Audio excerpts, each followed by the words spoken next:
Bienvenidos a la Agenda Económica PM de este jueves acá en CNN Chile, en la cual todos los que compramos parafina regularmente estamos bastante más aliviados, ya que todos hemos notado cómo ha subido fuertemente ese derivado del petróleo. Incluso ha subido ese tipo de derivado junto a otros, más que el mismo petróleo internacional. Eso tiene distintas repercusiones que ya vamos a analizar. Lo concreto es que luego de que en el Congreso se aprobara el proyecto que le da 40 millones de dólares extras al Fondo de Estabilización del Petróleo, es distinto al MEPCO, ¿ya? Este se llama FEP, Fondo de Estabilización del Petróleo. Bueno, luego que se le inyectaran estos recursos, la parafina bajó fuertemente este jueves, más de 330 pesos, como vemos en pantalla. Esto se logró luego que se publicara el miércoles en el diario oficial el decreto respectivo y bueno, inmediatamente este jueves en las estaciones de servicio y otras formas de distribución de este combustible ya se notaba el cambio y por supuesto todos los que compran están muy contentos. Algo que explicó el ministro de Energía. Va a depender fundamentalmente de cómo evolucionen los precios internacionales, pero por lo menos nosotros estamos bastante contentos de que se pueda mantener estabilizada durante los próximos meses. Todas las proyecciones que tenemos nosotros siguen que va a mantenerse relativamente estable en torno a este precio. Está estimado que con el recurso existente deberíamos estar ok hasta al menos hasta septiembre y si las cosas mejoran podría ser más. Por supuesto, como sabíamos que este iba a ser un tema principal este jueves, en Agenda Económica AM conversamos con un especialista que nos comentó las razones de por qué los derivados de la parafina, perdón, de petróleo están subiendo tanto y efectivamente cuánto podría durar esta baja. Hay tres variables importantes que hay que ir monitoreando. De hecho, la CNE hace pronósticos de demanda. Esa es la primera variable. En el caso de la parafina en específico, se han ido corrigiendo al alza. A un principio se tenía una estimación de en torno a los 4,000 metros cúbicos por semana y hoy ya estamos en los 5,000 metros cúbicos por semana para el invierno y se espera que todavía esto vaya aumentando un poco más. Entonces esa es una variable importante. La otra variable importante es qué vaya a pasar con los precios del WTI, del petróleo, que es un insumo para la refinación. Y la tercera variable es definitivamente el tipo de cambio, ¿no? Que va a afectar el costo de las importaciones. Yo creo que hay un colchón bastante importante, por lo menos para moderar las alzas hasta mediados de septiembre. Veamos ejemplos de cómo esta caída en el precio de la parafina es un alivio importante para los distintos consumos que hagan las personas.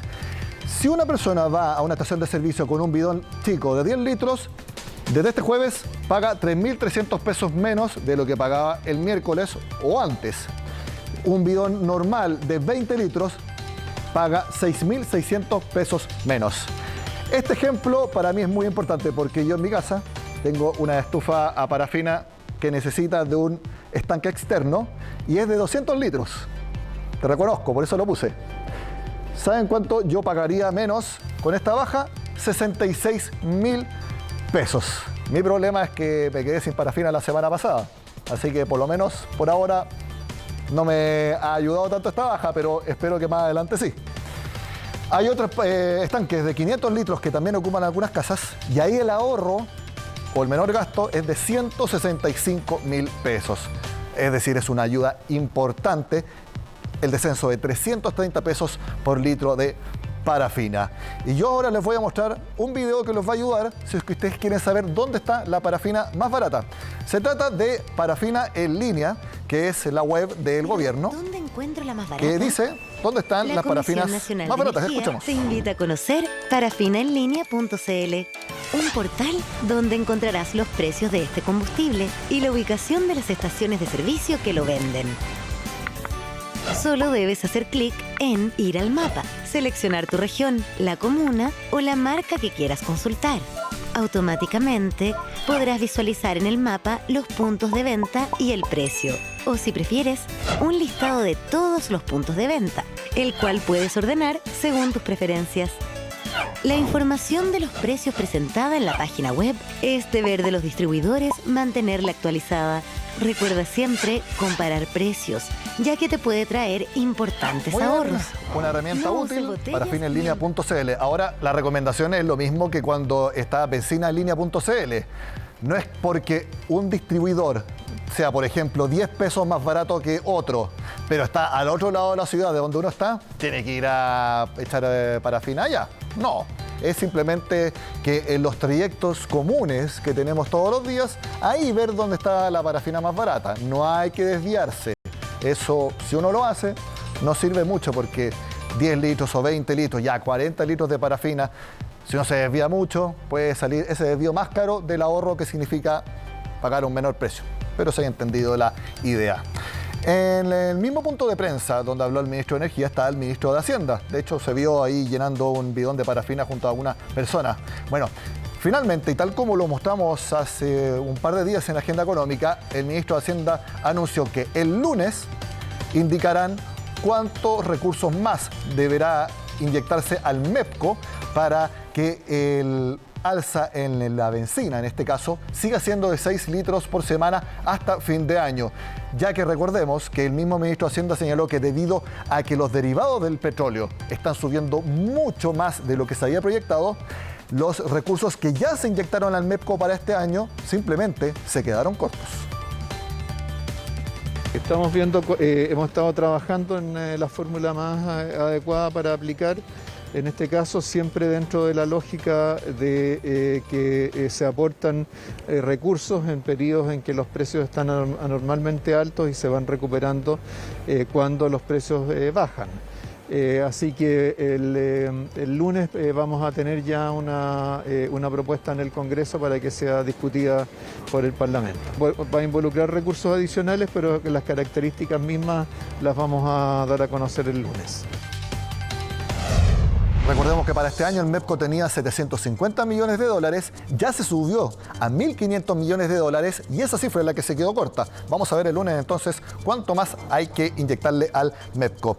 Hablemos ahora del combustible del futuro, el hidrógeno verde, porque la Corfo firmó acuerdos este jueves para financiar proyectos de hidrógeno verde a escala industrial. Son 3 proyectos en concreto: GNL Quintero, otro de CAP y otro de Air Liquide, que van a crear las primeras plantas industriales para desarrollar hidrógeno verde. En total, Corfo destinará 21 millones de dólares a estos 3 proyectos para que construyan sus plantas. Estos son 3 de 6 proyectos en total que ha seleccionado la Corfo para financiarlos. Esos 6 proyectos en total, no solamente con recursos de la Corfo, sino que también propios, son más o menos 1.000 millones de dólares en inversión para generar 45.000 toneladas al año de hidrógeno verde, así reducir 600.000 toneladas de CO2 cada año y también generar un concepto que hay que ir aprendiendo: 388 megawatts de electrólisis. Veamos lo que opinaron en Corfo y también una de las empresas seleccionadas. Estas son la firma de 3 proyectos más otros 3 que están en carpeta, que son los primeros. Y la señal del Estado es muy fuerte, porque en el fondo con pocos recursos en términos relativos, con 50 millones de dólares, que eso es bastante, pero podemos apalancar 1.000 millones del sector privado. El compromiso de ellos es ese, y nosotros vamos a poner los recursos al final, es decir, cuando ya terminen las obras, ¿no es cierto?, y se hayan hecho los planes que están definidos hasta diciembre del 2025. Y son recursos, obviamente, todos los chilenos que son bien utilizados para apalancar, ¿no es cierto?, estos recursos adicionales para invertir en este proceso que tiene un impacto no solamente económico muy grande, sino también para todos, por un mejor aire y una atmósfera más limpia. El proyecto AMER consiste de un electrolizador de 80 mega y con esto vamos a producir 30 toneladas al día de hidrógeno verde y además 260 toneladas al día de oxígeno, que también es de bajo carbón. Y para hacerlo vamos a aprovechar de energía limpia, es decir, del sol, del viento, que está un recurso muy bueno en Chile, muy disponible, y vamos a aprovechar para suministrar energía limpia para el futuro. Hacemos la pausa en Agenda Económica y al regreso dedicamos jueves de finanzas personales. Vamos a hablar nuevamente del rendimiento muy bueno que está teniendo la renta fija. Al regreso acá en Agenda Económica. Vamos más allá.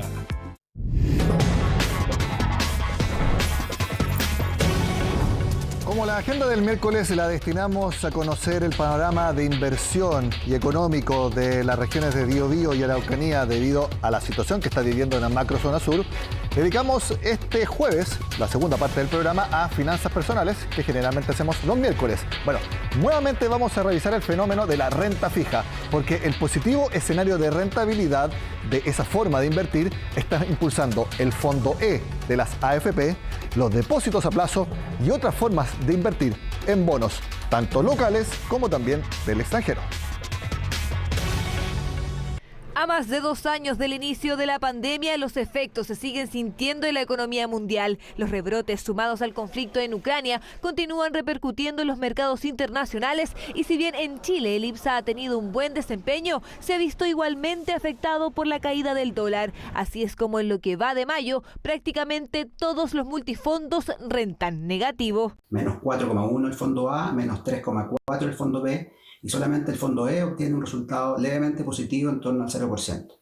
Con esto, los fondos de mayor riesgo acumulan pérdidas relevantes de más del 16% del fondo A y de prácticamente un 13% del fondo B, revirtiendo las ganancias obtenidas durante el año 2021.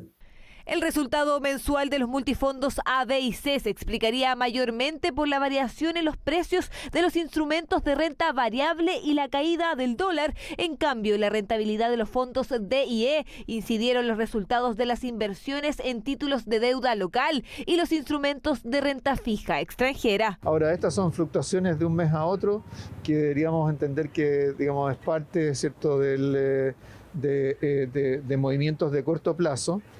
Creo que no deberíamos comparar este tipo de ajuste en un plazo muy corto con los que se dieron durante la crisis, que fueron de magnitudes considerablemente mayores. El alza en la tasa de interés impuesta por el Banco Central impulsa no solo la renta fija que empuja a los fondos más conservadores, sino que también a otro tipo de inversiones que aparecen como una buena opción en este momento. A lo mejor la alternativa de un fondo mutuo hoy día está siendo más atractiva, en términos de tener beneficios por de inversión en el fondo o rentabilidad en este contexto.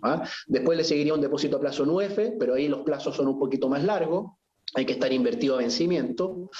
Y después, por ejemplo, ya si uno no tiene necesidad de disponer de estos fondos inmediatamente y más orientado al largo plazo, por ejemplo, inversiones en activos inmobiliarios.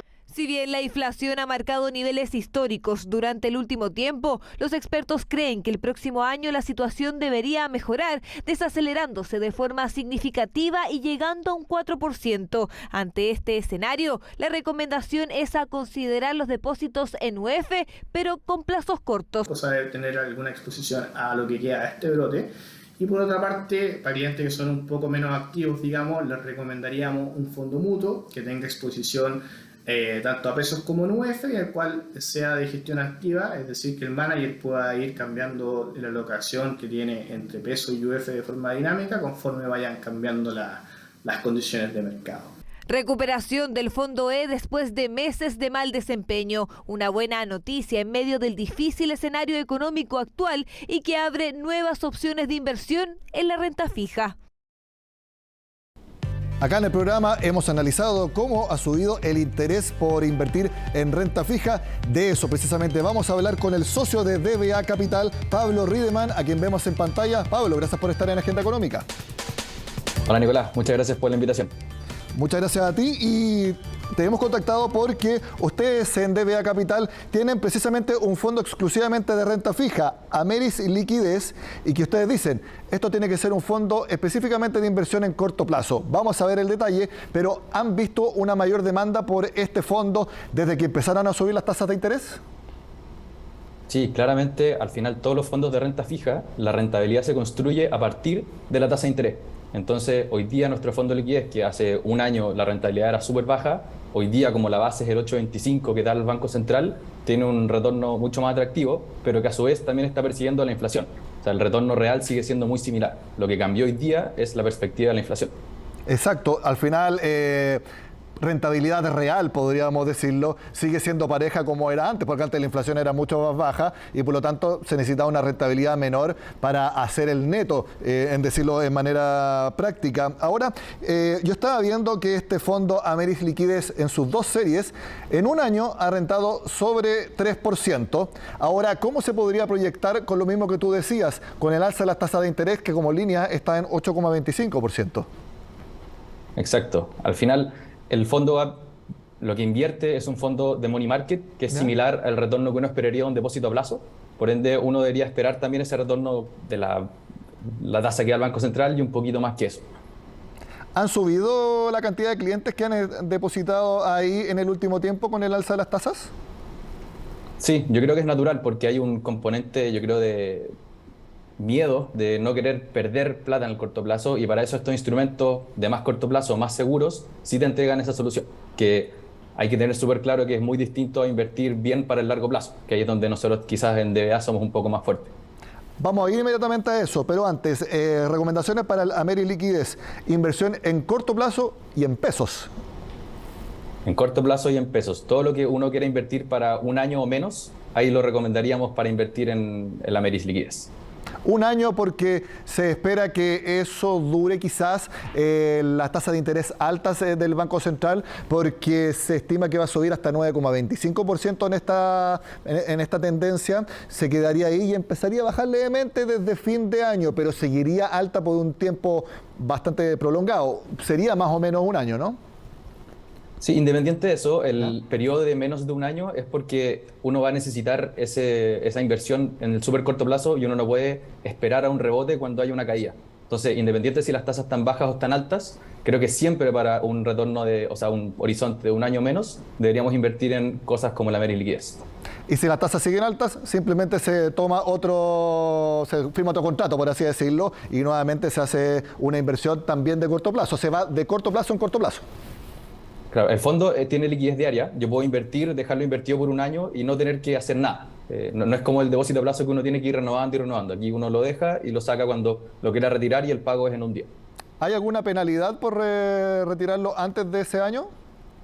No, no tiene comisión de salida. Sí tiene la comisión de entrada, vi que es 1,19%. Es la comisión de administración, que no se cobra por entrar, sino que se cobra diariamente por el periodo que uno lo tenga invertido, que es como cobramos en general todos los fondos. Sí, he visto eso. La mayoría cobra ese 1,19% dividiéndolo, por ejemplo, en 365 días. Pero sí, hay algunos que cobran inmediatamente la comisión. ¿Hay opciones así? En este caso no, pero claro, existe una comisión de entrada, pero nosotros no manejamos ese tipo de comisión. Ahora vamos al punto medio, entre renta fija y renta variable, porque ahí tienen ustedes otro fondo, el Ameris DBA conservador, donde tienen, como decía, mitad invertido en renta variable, y no sé si mitad, sino que una mixtura.